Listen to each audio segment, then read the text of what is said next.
ಇವತ್ತು ಬೆಂಗಳೂರಿನಲ್ಲಿ ಹಾಡಹಗಲೇ ಒಬ್ಬ ಉದ್ಯಮಿ ಮೇಲೆ ಅಟ್ಯಾಕ್ ನಡೆದಿರೋದ್ರ ಬಗ್ಗೆ ಸುದ್ದಿಯಾಗಿದೆ. ಬೆಂಗಳೂರಿನಲ್ಲಿ ಉದ್ಯಮಿ ಮೇಲೆ ಏರ್ ಗನ್ ನಿಂದ ಫೈರ್ ಆಗಿರೋದು. ಬಸವನಗುಡಿಯ ಕೃಷ್ಣರಾವ್ ಪಾರ್ಕ್ ನಲ್ಲಿ ನಡೆದಿರುವಂತಹ ಘಟನೆ. ನರ್ತಕಿ ಕಾರ್ಗಿಲ್ ಬಾರ್ ಮಾಲೀಕ ರಾಜಗೋಪಾಲ್ ಅಂತ ಫೈರಿಂಗ್ ನಿಂದ ರಾಜಗೋಪಾಲ್ ಕತ್ತಿನ ಭಾಗಕ್ಕೆ ಗಾಯ ಆಗಿದೆ. ಇದು ಹಾಡಹಗಲೇ ಅಲ್ಲ, ರಾತ್ರಿ 8:30 ಸುಮಾರಿನಲ್ಲಿ ನಡೆದಿರುವಂತಹ ಘಟನೆ. ಎಫ್ಐಆರ್ ದಾಖಲಾಗಿದೆ. ಬಸವನಗುಡಿ ಪೊಲೀಸರಿಂದ ದುಷ್ಕರ್ಮಿಗಳಿಗಾಗಿ ಹುಡುಕಾಟ ನಡೀತಾ ಇದೆ. ರಾಜಗೋಪಾಲ್ ಅಂತ ಹೇಳಿ ಉದ್ಯಮಿ ಕೆಲವೊಂದಷ್ಟು ಬಾರ್ಗಳನ್ನ ಹೊಂದಿದ್ದಾರೆ. ಇವರು ಯಾರು ಏನಕ್ಕೋಸ್ಕರ ಈ ತರದ ಫೈರಿಂಗ್ ಮಾಡಿದ್ದಾರೆ ಅನ್ನುವಂಥದ್ದು ಇದುವರೆಗೂ ಕನ್ಫರ್ಮ್ ಆಗಿಲ್ಲ. ಕತ್ತಿನ ಭಾಗಕ್ಕೆ ಅವರಿಗೆ ಪೆಟ್ಟಾಗಿದೆ. ಅವ್ರನ್ನ ಆಸ್ಪತ್ರೆಗೆ ದಾಖಲು ಮಾಡಿದ್ದಾರೆ. ಬಸವನಗುಡಿಯ ಕೃಷ್ಣರಾವ್ ಪಾರ್ಕ್ ನಲ್ಲಿ ಆಗಿರುವಂತಹ ಘಟನೆ ಇದು. ನರ್ತಕಿ ಮತ್ತು ಕಾರ್ಗಿಲ್ ಬಾರ್ನ ಮಾಲೀಕ ರಾಜಗೋಪಾಲ್ ಅಂತ ಹೇಳಿ. ಬಟ್ ಇದೇನು ಹೆದರಿಸೋ ಒಂದು ಪ್ರಯತ್ನನ ಅಥವಾ ನಿಜಕ್ಕೂ ಅವರನ್ನ ಕೊಲ್ಲುವಂಥ ಉದ್ದೇಶ ದುಷ್ಕರ್ಮಿಗಿತ್ತ ಅನ್ನುವಂಥದ್ರ ಬಗ್ಗೆ ಅನುಮಾನಗಳಿವೆ. ಯಾಕಂತ ಹೇಳಿದ್ರೆ ಹೊಡಿಬೇಕು, ಸಾಯಿಸಲೇಬೇಕು ಅನ್ನುವಂಥ ಉದ್ದೇಶ ಈತನಿಗಿದ್ದಿದ್ರೆ ಈತ ಏರ್ ಗನ್ ಅನ್ನ ಯಾಕೆ ಬಳಸ್ತಾ ಇದ್ದ ಅನ್ನುವಂಥದ್ದು ಕೂಡ ಈಗಿರುವಂತಹ ಪ್ರಶ್ನೆ. ಸೊ ರಾತ್ರಿ 8:30 ಸುಮಾರಿನಲ್ಲಿ ಈ ಘಟನೆ ನಡೆದಿದೆ.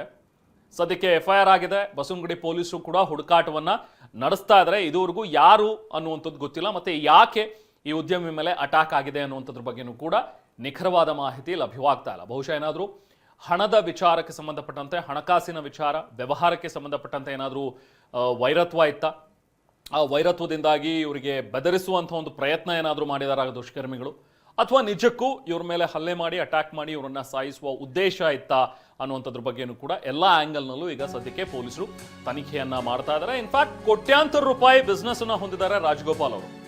ನರ್ತಕಿ ಬಾರ್, ಮೆಜೆಸ್ಟಿಕ್ ಸುತ್ತಮುತ್ತ ಸಾಕಷ್ಟು ಅಂಗಡಿಗಳು, ಅದನ್ನೆಲ್ಲವನ್ನು ಕೂಡ ಬಾಡಿಗೆ ಕೊಟ್ಟಿದ್ದಾರೆ. ಹಲವು ಅಂಗಡಿಗಳನ್ನ ಬಾಡಿಗೆಗೆ ನೀಡಿ ಅದರಿಂದ ಬಾಡಿಗೆಯನ್ನ ಕೂಡ ವಸೂಲಿ ಮಾಡ್ತಾ ಇದ್ರು ರಾಜಗೋಪಾಲ್ ಅವರು. ಕೃಷ್ಣರಾವ್ ಪಾರ್ಕ್ ನಲ್ಲಿ ವಾಕ್ ಮಾಡ್ತಾ ಇದ್ದಂತ ಸಂದರ್ಭದಲ್ಲಿ ರಾಜಗೋಪಾಲ್ ಅವರ ಮೇಲೆ ಆಗಿರುವಂತಹ ಅಟ್ಯಾಕ್ ಇದು. ಏರ್ ಗನ್ ನಿಂದ ಫೈರಿಂಗ್ ಆಗಿದೆ. ಇದು ಸಾಕಷ್ಟು ಅನುಮಾನಗಳಿಗೆ ಈಗ ಎಡೆ ಮಾಡಿಕೊಡ್ತಾ ಇದೆ. ಬಟ್ ಅವರ ಒಂದು ಅದೃಷ್ಟ ಚೆನ್ನಾಗಿತ್ತು ನೋಡಿ. ಏರ್ ಗನ್ ನಿಂದ ಫೈರ್ ಆದ್ರೂ ಕೂಡ ಅದೇನಾದ್ರೂ ಅಪ್ಪಿತಪ್ಪಿ ಬೀಳಬಾರದ ಜಾಗಕ್ಕೆ ಏನಾದರೂ ಬಿದ್ದಿದ್ದರೆ ಖಂಡಿತವಾಗ್ಲೂ ಇವತ್ತು ಪರಿಸ್ಥಿತಿ ಬೇರೆ ಇರ್ತಾ ಇತ್ತು. ಅಕಸ್ಮಾತ್ ಬಚಾವ್ ಆಗಿದ್ದಾರೆ ಈಗ ರಾಜಗೋಪಾಲ್ ಅವರು. ಕತ್ತಿನ ಭಾಗಕ್ಕೆ ಸ್ವಲ್ಪ ಪೆಟ್ಟಾಗಿದೆ. ನಾವು ಮಧ್ಯದಲ್ಲಿ ನಿಮಗೆ ವಿಂಡೋದಲ್ಲಿ ತೋರಿಸ್ತಾ ಇದ್ದೀವಿ. ಆ ಕತ್ತಿನ ಭಾಗಕ್ಕೆ ಅವರಿಗೆ ಪೆಟ್ಟಾಗಿರುವಂಥದ್ದು. ತಕ್ಷಣ ಅವರನ್ನ ಆಸ್ಪತ್ರೆಗೆ ಕರ್ಕೊಂಡು ಹೋಗಿ ಕೂಡ ಒಂದು ಪ್ರಥಮ ಚಿಕಿತ್ಸೆಯನ್ನು ಮಾಡಿಸಿದ್ದಾರೆ. ಅಂತ ತೀರಾ ತರಹದ ಯಾವುದೇ ರೀತಿಯಾದಂಥ ತೊಂದರೆಗಳು ಆಗಿಲ್ಲ ಸದ್ಯಕ್ಕೆ. ಈಗ ಕಂಪ್ಲೇಂಟ್ ಆಗಿದೆ. ಎಫ್ಐಆರ್ ಕೂಡ ದಾಖಲು ಮಾಡ್ಕೊಂಡಿದ್ದಾರೆ ಬಸವನಗುಡಿ ಠಾಣೆ ಪೊಲೀಸರು. ತನಿಖೆಯನ್ನು ನಡೆಸ್ತಾ ಇದ್ದಾರೆ. ಯಾರ ಮೇಲಾದರೂ ಅವರಿಗೆ ಅನುಮಾನ ಇದೆಯಾ ಅನ್ನುವಂಥದ್ರ ಬಗ್ಗೆನೂ ಕೂಡ ರಾಜಗೋಪಾಲ್ ಅವರ ಹತ್ರ ವಿಚಾರಣೆಯನ್ನು ಮಾಡಿದ್ದಾರೆ. ಯಾಕಂದರೆ ಈ ಫೈರಿಂಗ್ ಮಾಡೋಂಥವ್ರು ಈ ಏರ್ಗನ್ನಿಂದ ಏನು ಫೈರ್ ಮಾಡಿದ್ದಾರೆ, ಸೊ ಅವರಿಗಾಗಿ ಹುಡುಕಾಟ ನಡೀತಾ ಇದೆ. ಉದ್ಯಮಿ ರಾಜಗೋಪಾಲ್ ಹತ್ಯೆಗೆ ಬಹುಶಃ ಸಂಚು ನಡೆದಿದೆ ಅನ್ನುವಂಥದ್ದು ಅನುಮಾನ.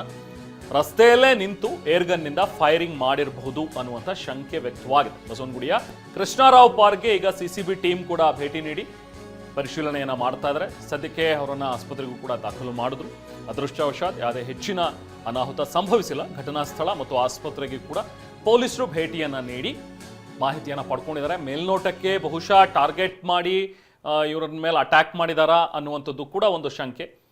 ಅಥವಾ ಇವ್ರ ಹತ್ರ ಏನಾದರೂ ವಸೂಲಿ ಮಾಡುವಂತಹ ಒಂದು ಉದ್ದೇಶ ಆಯ್ತಾ, ಅಥವಾ ಇವ್ರ ಮೇಲೆ ಬೇಕು ಅಂತಾನೆ ಅಟ್ಯಾಕ್ ಆಗಿದೆಯಾ ಅನ್ನುವಂಥದ್ರ ಬಗ್ಗೆನೂ ಕೂಡ ಹಲವಾರು ಆಯಾಮಗಳಲ್ಲಿ ತನಿಖೆ ನಡೀತಾ ಇದೆ. ನಮ್ಮ ಪ್ರತಿನಿಧಿ ಪ್ರಜ್ವಲ್ ನಮ್ಮ ಜೊತೆಗೆ ಸಂಪರ್ಕದಲ್ಲಿದ್ದಾರೆ, ಮಾತಾಡೋಣ. ಪ್ರಜ್ವಲ್, ರಾಜಗೋಪಾಲ್ ಅವರ ಮೇಲೆ ಆಗಿರುವಂತಹ ಈ ಒಂದು ಅಟ್ಯಾಕ್, ಅದು ಏರ್ ಗನ್ ಅನ್ನ ಬಳಸಿ ಅಟ್ಯಾಕ್ ಮಾಡಿದ್ದಾರೆ ಅಂತ ಹೇಳಿದ್ರೆ ಇದರ ಹಿಂದಿನ ಉದ್ದೇಶ ಏನು, ಯಾಕೋಸ್ಕರ ಆಗಿರ್ಬೋದು, ಯಾರು ಮಾಡಿರ್ಬೋದು ಅನ್ನೋದ್ರ ಬಗ್ಗೆ ಸಹಜವಾಗಿ ಅನುಮಾನಗಳಂತೂ ಹೋಗುತ್ತೆ. ಇದ್ರ ಬಗ್ಗೆ ಏನಾದರೂ ಡೀಟೇಲ್ಸ್ ಲಭ್ಯವಾಗ್ತಾ ಇದೆಯಾ ಪ್ರಜ್ವಲ್? ರೆಹಮಾನ್ ಇವರು 8:30 ಸುಮಾರಿಗೆ ಈವ್ನಿಂಗ್ ಒಬ್ಬ ಸ್ನೇಹಿತನನ್ನ ಭೇಟಿ ಮಾಡ್ಲಿಕ್ಕೆ ಬರ್ತಾರೆ. ಭೇಟಿ ಮಾಡಿದ ನಂತರವಾಗಿ ಅಲ್ಲಿ ಆ ಒಂದು ಕೃಷ್ಣರಾವ್ ಪಾರ್ಕ್ನಲ್ಲಿ ವಾಕಿಂಗ್ ಅನ್ನ ಮಾಡ್ತಿರ್ತಾರೆ. ಯಾಕಂದ್ರೆ ಇವರು ಪ್ರತಿದಿನ ಅಲ್ಲಿಗೆ ವಾಕಿಂಗ್ ಬರುವಂತ ವ್ಯಕ್ತಿ ಅಲ್ಲ. ಇವರು ಮಾಗಡಿ ರಸ್ತೆಯ ನಿವಾಸಿ. ಅವತ್ತು ಮಾತ್ರ ಅಲ್ಲಿಗೆ ವಾಕಿಂಗ್ ಬರ್ತಾರೆ. ಮತ್ತೆ ಇವರ ಬಿಸ್ನೆಸ್ಗಳು ಮೆಜೆಸ್ಟಿಕ್ ಸುತ್ತಮುತ್ತ ಒಂದೆರಡು ಬಾರ್ಗಳಿದೆ. ಕಾರ್ಗಿಲ್ ಬಾರ್ ಅಂತ, ನರ್ತಕಿ ಬಾರ್ ಅಂತ, ಇವೆಲ್ಲ ಬಾರ್ಗಳನ್ನ ಹೊಂದಿದ್ದಾರೆ. ಅವತ್ತು ರಾತ್ರಿ ಏನು ಇವ್ರ ಮೇಲೆ ಫೈರಿಂಗ್ ಆಗುತ್ತೆ. ಒಂದು ಸೌಂಡ್ ಕೇಳುತ್ತೆ. ಸೌಂಡ್ ಕೇಳಿದ ನಂತರದಲ್ಲಿ ಇವರ ಕುತ್ತಿಗೆ ಭಾಗದಲ್ಲಿ, ಅಂದ್ರೆ ಈ ಭಾಗದಲ್ಲಿ ಒಂದು ಸಣ್ಣ ಉಂಡಾಗುತ್ತೆ, ಒಂದು ಗಾಯ ಆಗುತ್ತೆ. ಆದರೆ ಅದನ್ನ ಶಬ್ದ ಅದಾದ್ಮೇಲೆ ಆದಂಥ ಗಾಯ ಎರಡನ್ನೂ ಗಮನಿಸಿ ಅವರು ಏರ್ ಫೈರ್ ಆಗಿರ್ಬೋದು, ಅಂದರೆ ಏರ್ ಗನ್ನಿಂದ ಫೈರನ್ನು ಮಾಡಿರ್ಬೋದು ತನ್ನ ಮೇಲೆ ಯಾರೋ ಅಂತ ಹೇಳಿ ಒಂದು ಅನುಮಾನವನ್ನು ವ್ಯಕ್ತಪಡಿಸ್ತಾರೆ. ನಿಜವಾದ ಒಂದು ವೆಪನಿಂದ, ಅಂದರೆ ನಿಜವಾದ ಗನ್ನಿಂದ ಶೂಟ್ ಮಾಡಿದ್ದಾಗಿದ್ರೆ ಅವರ ಗಾಯದ ತೀವ್ರತೆ ಏನಿದೆ ಅದು ತುಂಬ ಜೋರಾಗಿ ಆಗ್ತಿತ್ತು ಅನ್ನೋದು ಪೊಲೀಸರ ಲೆಕ್ಕಾಚಾರ. ಯಾಕಂತಂದ್ರೆ ಏರ್ ಗನ್ನಲ್ಲಿ ಮಾತ್ರನೇ ದೂರದಿಂದ ಫೈರ್ ಮಾಡಿದಾಗ ಈ ರೀತಿಯಾದಂಥ ಏಟಾಗುತ್ತೆ ಅಂತ. ಅಲ್ಲಿ ಸ್ಥಳವನ್ನ ಗಮನಿಸಿದೆ ಅಂತದ್ದಾದ್ರೆ ಅಲ್ಲಿ ಒಂದು ವಾಕಿಂಗ್ ಪಾತ್ ಇದೆ. ವಾಕಿಂಗ್ ಪಾತ್ ಆದ್ಮೇಲೆ ಒಂದಷ್ಟು ಗಿಡಗಳು ಇರುವಂತದ್ದಿದೆ ಪಾರ್ಕಲ್ಲಿ. ಅದಾದ್ಮೇಲೆ ಯಲ್ಲಮ್ಮ ದೇವಿ ಟೆಂಪಲ್, ಆ ರಸ್ತೆಯಿಂದ ಅಲ್ಲಿ ವಿಸಿಬಿಲಿಟಿ ಕಾಣಿಸುತ್ತೆ. ಹೀಗಾಗಿ ರಸ್ತೆಯಿಂದ ಯಾರು ನಿಂತ್ಕೊಂಡು ಫೈರ್ ಮಾಡಿರ್ಬೋದಾ ಅಂತೇಳಿ ಒಂದಷ್ಟು ಅನುಮಾನಗಳಿದೆ. ಮತ್ತೆ ಈ ವ್ಯಕ್ತಿಗೂ, ಈ ಉದ್ಯಮಿ ಏನಿದ್ದಾರೆ ಇವರಿಗೂ ಯಾವುದೇ ರೀತಿಯಾದಂಥ ಬೆದರಿಕೆ ಕರೆಗಳಾಗ್ಬೋದು ಅಥವಾ ಹಣಕ್ಕೆ ಡಿಮ್ಯಾಂಡ್ ಮಾಡೋ ಅಂಥದ್ದಾಗ್ಬೋದು, ಬ್ಲಾಕ್ ಮೇಲಿಂಗ್ ಆಗ್ಬೋದು, ಇದುವರೆಗೆ ಆಗಿದೆ ಅಂತೇಳಿ ಪೊಲೀಸರ ಮುಂದೆ ಹೇಳ್ಕೊಂಡಿಲ್ಲ. ಅಥವಾ ನಿಜವಾಗ್ಲೂ ಆ ರೀತಿಯದ್ದೇನೋ ಆಗಿ ಅದನ್ನು ಹೇಳ್ಕೊಂಡಲೇ ಮುಚ್ಚಿಟ್ಟು ಈ ರೀತಿಯಾಗಿ ಆಗಿದೆ ಅನ್ನೋದಕ್ಕೂ ಒಂದಷ್ಟು ಅನುಮಾನಗಳಿದೆ. ಹೀಗಾಗಿ ಪೊಲೀಸರು ಗಾಯಾಳು ರಾಜಗೋಪಾಲ್ ಅವ್ರನ್ನೂ ಕೂಡ ವಿಚಾರಣೆಯನ್ನು ಮಾಡ್ಕೊತಿದ್ದಾರೆ. ಮತ್ತು ಸುತ್ತಮುತ್ತಲ CCTVಗಳು, ಆ ಟೈಮಲ್ಲಿ ಯಾರು ಬಂದರು, ಯಾರು ಹೋದರು, ಚಲನವಲನಗಳು ಬೇರೆ ಯಾರ್ದಾರು ಇದೆಯಾ ಅನುಮಾನಾಸ್ಪದವಾಗಿ ಅನ್ನೋದನ್ನ ಪರಿಶೀಲನೆಯನ್ನು ಮಾಡ್ಕೊಳ್ತಿದ್ದಾರೆ. ಎಕ್ಸಾಕ್ಟಾಗಿ ಯಾವ ಉದ್ದೇಶಕ್ಕೋಸ್ಕರ ಯಾರು ಯಾವ ವೆಪನನ್ನು ಬಳಸಿದ್ರು ಅನ್ನೋದ್ರ ಬಗ್ಗೆ ಕ್ಲಾರಿಟಿ ಇಲ್ಲ. ಮತ್ತು ಅಲ್ಲಿ ಯಾವುದೇ ಬೆಲೆಟ್ಸ್ಗಳಾಗಲಿ ಬೇರೆ ಯಾವುದೇ ಗುಂಡು ಫೈರ್ ಆದಂಥ ನಂತರದಲ್ಲಿ ಸಿಗಬೇಕಾದಂಥ ಸಾಕ್ಷಿಗಳಾಗಲಿ ಹೆಚ್ಚಿನದಾಗಿ ಸಹಿತ ಪೊಲೀಸರಿಗೆ ಸಿಕ್ಕಿಲ್ಲ. ಹೀಗಾಗಿ ಪೊಲೀಸರು ತನಿಖೆಯನ್ನು ಮುಂದುವರಿಸಿದ್ದಾರೆ. ಒಂದಷ್ಟು ವಿಚಾರಣೆ ಮಾಡಿದ ನಂತರವಾಗಿ ಇದಕ್ಕೊಂದು ಕ್ಲಾರಿಟಿ ಬರ್ಬೋದು. ಸದ್ಯಕ್ಕೆ ಆ ವ್ಯಕ್ತಿಗೆ ಗಾಯ ಆಗಿದೆ. ಆ ವ್ಯಕ್ತಿ ನೀಡಿದಂಥ ದೂರಿನ ಆಧಾರದ ಮೇಲೆ ಒಂದು FIR ಅನ್ನು ದಾಖಲು ಮಾಡಿಕೊಂಡು ತನಿಖೆಯನ್ನು ಮಾಡ್ತಿದ್ದಾರೆ. ವೆಪನ್ ಬಳಕೆ ಆಗಿರುವಂಥ ಒಂದು ಅನುಮಾನ ಇರೋದ್ರಿಂದ CCBಯ OCW ಅಧಿಕಾರಿಗಳು ಮತ್ತು ಬಸವನಗುಡಿಯ ಸ್ಥಳೀಯ ಅಧಿಕಾರಿಗಳು ಇಬ್ಬರು ಕೂಡ ತನಿಖೆಯನ್ನು ಮುಂದುವರಿಸಿದ್ದಾರೆ. Rehman. Okay, thank you Prajwal.